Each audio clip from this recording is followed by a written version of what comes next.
बिस्मिल्लाहिर्रहमानिर्रहीम। अस्सलाम वालेकुम viewers, welcome back to my YouTube channel stitch different. आज मैं आपके लिए नेक का बहुत ही प्यारा और यूनिक सा डिज़ाइन लेकर आई हूँ जो कि बनाना बहुत आसान है। इसके लिए सबसे पहले मैं नेक कटिंग करूँगी। उसके लिए मैंने बुकरम को इस तरह से डबल फोल्ड किया है और उसके बाद मैं इसको ऊपर से सीधा करने के लिए निशान लगाऊंगी। फिर एक निशान मैं पौने इंच पे लगाऊंगी। इसी तरह लंबाई में मैं पौने इंच पे निशान लगाती जाऊंगी और ये निशान मैं तकरीबन 14 इंच तक लगाऊंगी। उसके बाद पौने इंच का जो निशान लगाया उससे बढ़ा के आधे इंच का मैं निशान लगाऊंगी और ये निशान लगाने के बाद इनको स्केल की मदद से मैं मिला लूँगी। अंदर वाले और बाहर वाले सारे निशानों को आपस में मिलाना है और नीचे जो 14 इंच का निशान लगाया था उसको भी इस तरह से मिला देना है। सबसे पहले बुकरम को बाहर से कटिंग करना है।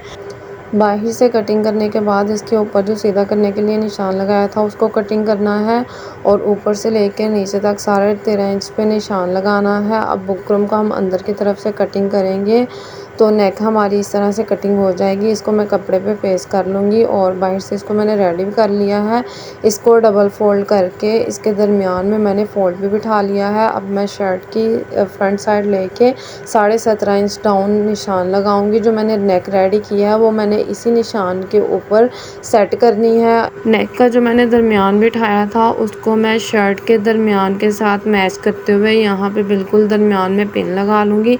इसी तरह सारी नेक को सेट करते हुए मैं पिन अप कर लूँगी। आप चाहें तो आप यहाँ पे सिलाई लगा सकते हैं लेकिन मैं पिन की हेल्प से नेक को इसके ऊपर सेट कर लूँगी। उसके बाद मैं बिल्कुल इसके बुकरम के साथ साथ सिलाई लगाऊँगी। जहाँ से पिन को रिमूव करना पड़े वहाँ से पिन को रिमूव करते हुए इस तरह से बिल्कुल बुकरम के साथ साथ उसी शेप में सिलाई लगानी है जिस शेप में मैंने नेक को कटिंग किया है। सिलाई को ऊपर तक लगाने के बाद यहाँ से मैं सिलाई को फिनिश कर लूँगी।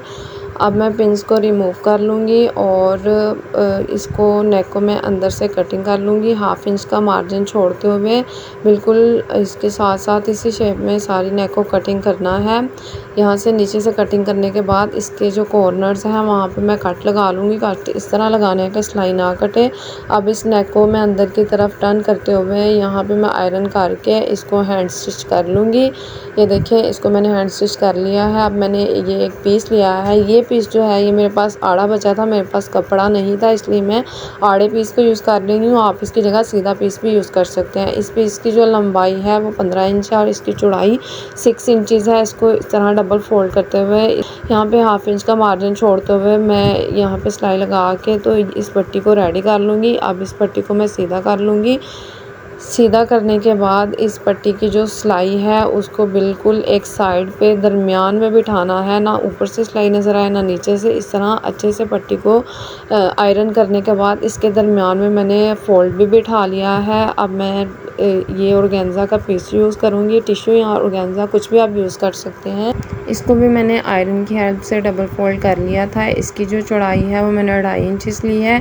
इस टिश्यू को मैं इस पट्टी के ऊपर स्टिच करूँगी। यहाँ पे जो है मैं वीडियो को शूट करना भूल गई थी इसलिए मैं आपको एक्स्ट्रा पीस पे इसको स्टिच करना बताऊंगी। बिल्कुल इस कपड़े को भी मैंने उस पट्टी की तरह फोल्ड करके दरमियान में क्रीज बिठाई है और यहाँ पे मैं टिश्यू को भी वैसे ही डबल फोल्ड करके आयरन किया है। अब ये जो दरमियान में क्रीज बिठाई है इसके साथ इस टिश्यू को स्टिच करना है। टिश्यू की जो बंद साइड है वो अंदर की तरफ रखनी है। बिल्कुल साथ रख के इसको स्टिच नहीं करना, हल्का सा फासला देना है। ये फासला कितना होना चाहिए, ये जो हमारा पाँव है इसकी जो लेफ़्ट साइड है वो क्रीज के बिल्कुल साथ साथ आए और इतना ही फासला हो। और टिश्यू के किनारे किनारे के ऊपर सिलाई लगानी है। सारे फासले को हमने इसी तरह एडजस्ट करना है। पाँव के किनारे के साथ क्रीज की साइड आए और इस तरह से एक तरफ से सिलाई लगाने के बाद यहाँ से टिश्यू को मैं कटिंग कर लूँगी। दूसरी तरफ से जो सिलाई लगानी है वो इसी तरफ से स्टार्ट करनी है, ऊपर से स्टार्ट नहीं करनी। सेम उसी पैटर्न के साथ टिश्यू के किनारे पे सिलाई लगानी है और मशीन का पाँव और क्रीज लाइन एक दूसरे को टच करें। सेम इसी पैटर्न के साथ मैंने इस पट्टी को रेडी किया था। पौने इंच पे यहाँ पे मैं मार्क करूँगी। अब यहाँ इसके ऊपर मैं लेस को स्टिच करूँगी। लेस का जो किनारा है वो मैं इस निशान के बिल्कुल साथ रखूँगी और लेस के किनारे के अंदर अंदर मैं सिलाई लगा लूँगी। सारा फासला इसी तरह टिश्यू का और लेस का एक जैसा रखना है। एक तरफ लेस को स्टिच करने के बाद दूसरी तरफ भी मैं निशान लगा लूँगी और वहाँ पे भी सेम उसी फासले पे मैं लेस को स्टिच कर लूँगी। सिलाई जो है वो लेस के किनारे के अंदर लगानी है। किनारे को हमने सिलाई में दबा देना है। इस तरह मैंने पट्टी को रेडी कर लिया है और उसके किनारों पे जो एक्स्ट्रा टिश्यू था उसको भी मैंने ट्रिम कर लिया है।